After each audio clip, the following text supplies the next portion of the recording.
বাহ, পাখা চালিয়ে দুজনে মিলে কুমড়ো শাক কাটছে। জলপাইগুড়ি থেকে কুমড়ো শাক। না, এটা কি করছিস?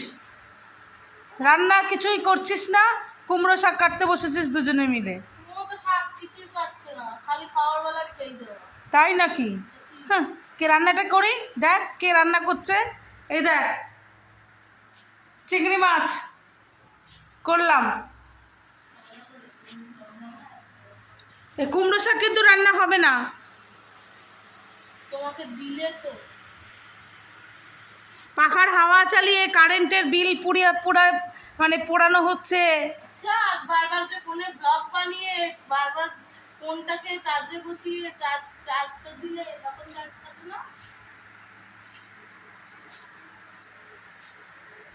দেখো কি কাজ করছে, এটা কোনো কাজ? কুমড়ো শাক বাঁচা।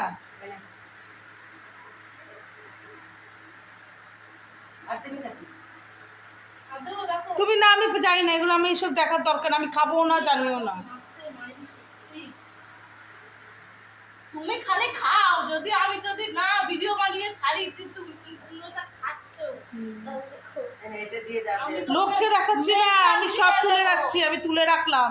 মেনশন করে দেবো ফেসবুকে, বর্ণালী ভৌমিক হ্যাশট্যাগ মেনশন করে দেবো। খা, আমি রান্না হতে দেব না। এই ঘরের কাজগুলো কে করবে? সব কাজ পড়ে আছে। তুমি করলে কি করছো? করতে হচ্ছে না।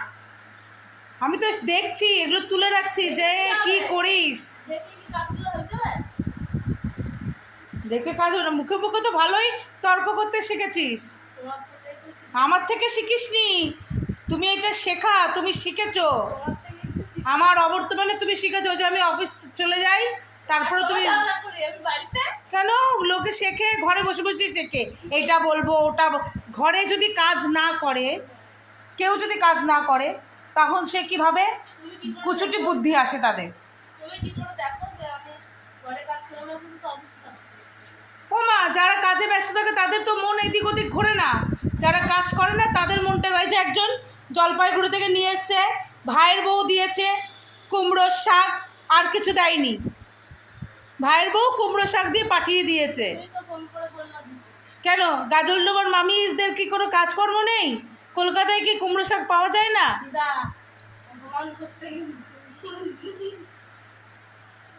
হ্যাঁ, তোরা খাবি কুমড়ো শাক? ওরা কেউ খাবে না, ওরা খায় না। যেগুলো রান্না করতে সেগুলো দাও। কুমড়ো শাক